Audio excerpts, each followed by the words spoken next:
Today's Chat with the Chief is episode number 6, and it's a special edition. Today, Chief will be talking with Staff Sergeant Behr about the downtown project. Water Street has been opened to two-way traffic this week, and the second phase of this project will involve Commercial Street. Starting tomorrow, Commercial Street will be closed to all traffic. However, there are certain issues on Commercial Street that we would like to discuss. Welcome to another edition of Chat with the Chief. I'm your Chief, Jared Mills, and today we're going to talk about the closure on Commercial Street. We just saw a video of what has happened on Water Street, the two-way. That was our big hurdle, but now we got some big things going on Commercial Street behind us. Sergeant Behr, take it away. What do we got?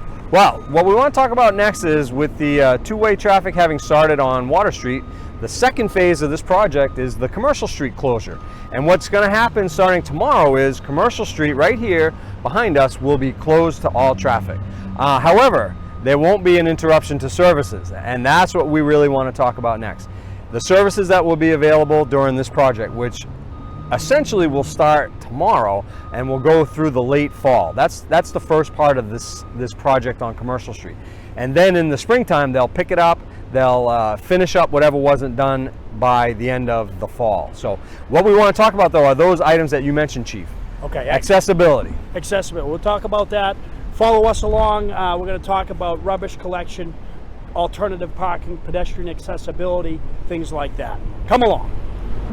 All right, here we are at the lovely railroad lot that's right behind us that runs parallel to Commercial Street. What's this lot going to do for us during this closure, Sergeant Behr? Well, what we're going to do during the closure of Commercial Street is open up this lot for parking for residents on Commercial Street. So if anybody has a current parking permit to be parked on Commercial Street, because Commercial Street is closed, the railroad bed lot will be the place where you can park. You can easily access your apartment or the businesses down here and use the crosswalks that will remain in operation during this time period. So the biggest thing is if you're a Commercial Street resident and you usually park on Commercial Street, you can move up here after hours to this lot. Correct. That's what we want to let everyone know in this little piece about your parking, that the railroad bed is going to be your spot to park during these next 2 months. Okay, and another part we want to talk about is this intersection back here, right, Sergeant Behr? Correct. The intersection of Commercial Street, Water Street, that's a one-way right now. What's going to happen to that when this is closed? Well, Chief, what's going to happen here is you're going to see that traffic coming across the Calumet Bridge that wants to go westbound up the hill of Bridge Street will still be able to do that. However, if you're coming down from State Street to go eastbound, that will be closed. Gotcha. So what we're going to do is enable traffic to continue to go westbound up the hill, but we're not going to let any traffic come down because the majority of that traffic would be trying to turn onto Commercial Street, which is going to be closed. So at the top of the hill on State Street, when this project gets into effect tomorrow, you're going to see that all that traffic coming down Bridge Street will be closed. So that will not be available to regular traffic. So that should answer the question right here at this intersection, that essentially it is closed except to westbound traffic traveling up the hill. Now what happens to those folks who maybe don't see a sign or they don't realize the road's closed and not from around here? Where are they going to be able to turn around once they come to this spot? Because they can't go across. That's correct. You won't be able to go down at all. You'll be able to turn around here on the railroad bed or this side of the railroad bed as well. Even so, I want to tell you that when you're coming down the hill, Crosby Street is another place where you might be able to turn before you get down to this place here where it's all closed down. But we certainly want to get that message out that this is closed. Yep. Really the only business affected is the Black and Tan. If Correct. you come down here to frequent this establishment, you'll still be able to come down. They're still open for business. That's correct. However, you'll pull into the parking lot and just turn around and go back upstate. Absolutely, Chief. So that for this road should handle most of the traffic, and it'll still allow people to come through if they're just going westbound. Perfect.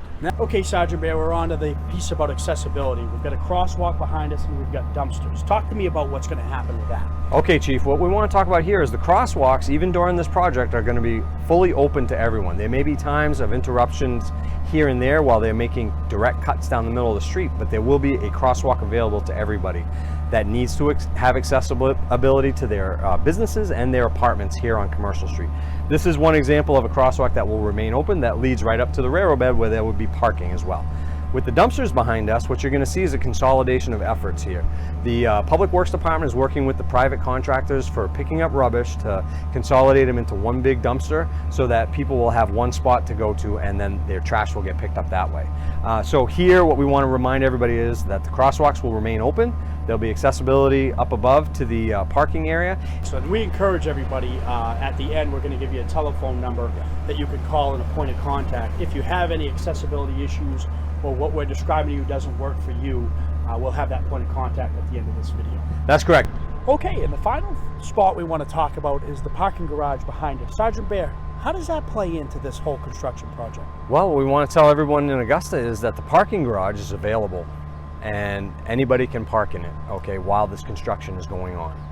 Okay, so the folks that normally park on Commercial Street, they find themselves not able to park on the railroad lot. Correct. It's a little bit closer. They can always park in the parking garage behind us after hours. That's absolutely correct. This is called the Dickman Street. It's the Dickman parking lot, and it's immediately to the west of Commercial Street, if you're not familiar with the area, and the parking garage itself is accessible to all of downtown. Excellent. Now, if there's anything else that we haven't covered in this video that you have questions about, where can they go to on the website to get information? That's correct, Chief. We'd like to have everyone go to www.augustamaine.gov/construction, where we will continue to update that website with information about the project itself throughout this time. Excellent. And the other thing I want to get out is the point of contact for this whole project. The person who's kind of the lead for the city is the Deputy Director of Development Services. His name's Keith Luke, and he can be reached directly at 626-2336. Thank you, and have a great day. Please check out this handout about improvements that continue in downtown Augusta.